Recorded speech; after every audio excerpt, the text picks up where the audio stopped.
Hello, and welcome to this Rethink Education tutorial on easy data collection, tracking problem behavior, and intervention effectiveness.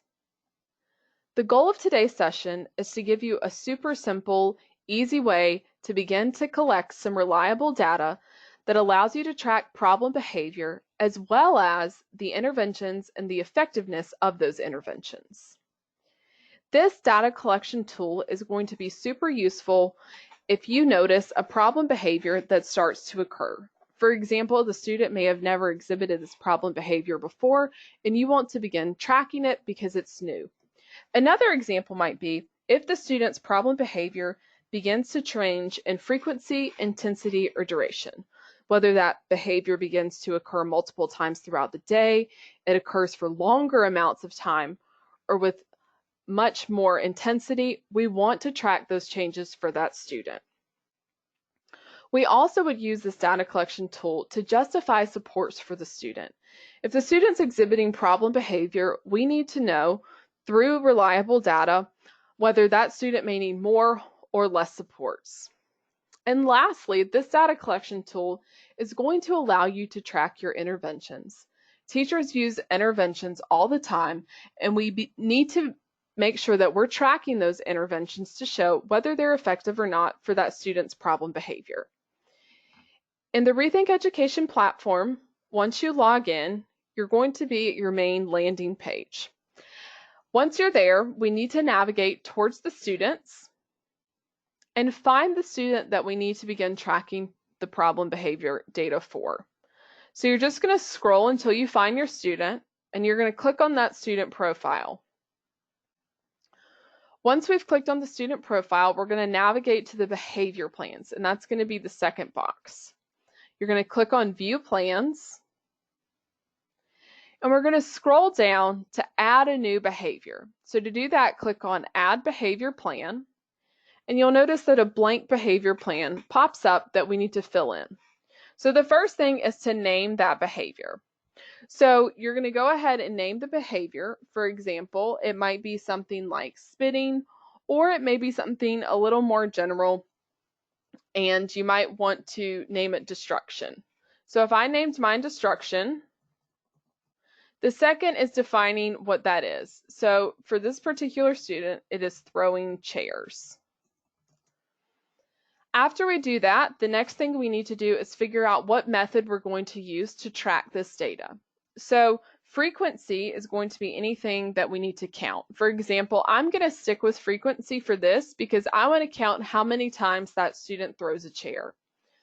Duration is going to be time-based, so anything that you want to track for an amount of time. For example, time on task, time seated. Those are some examples that we could use for duration. Once you've got your behavior name and definition, and you've picked out the method that you'd like to record behavior with, you're going to come up and click Create Plan. This behavior is now saved in the student plan. So the next thing we need to do is to begin to collect some data.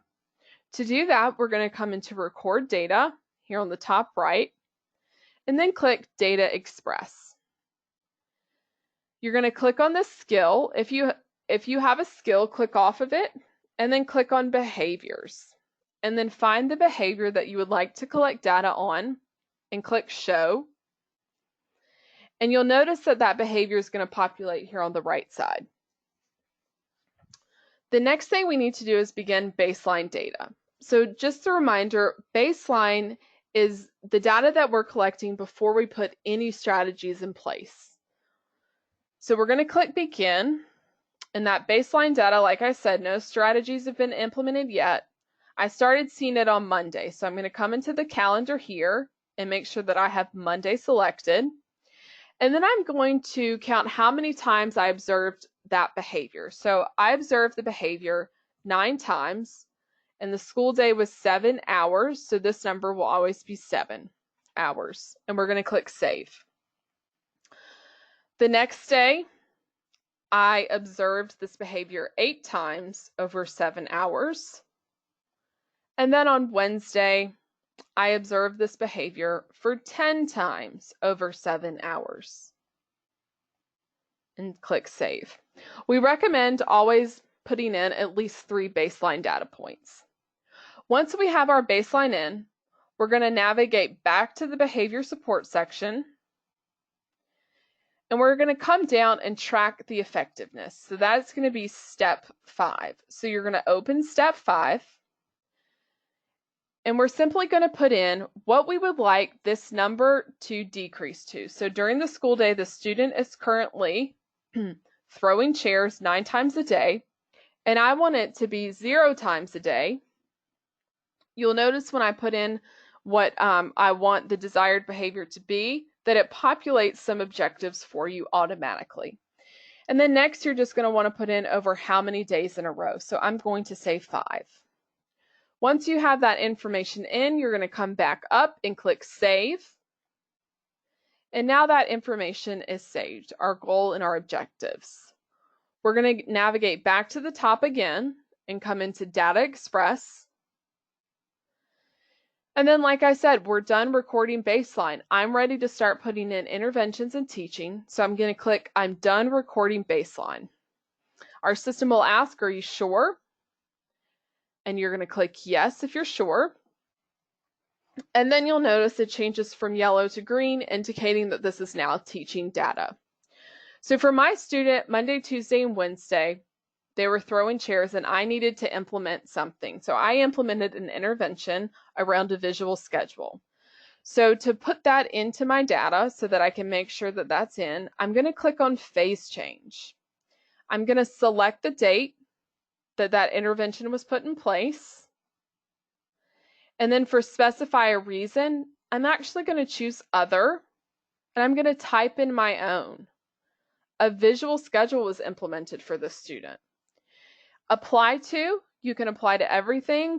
I'm going to click select and find that specific goal. There it is. That specific problem behavior was destruction.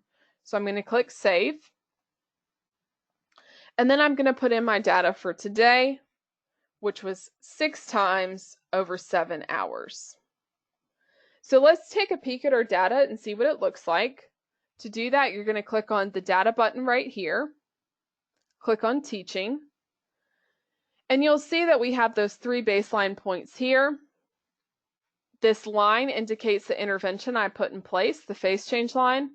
And then my teaching data is right here on the right. Okay?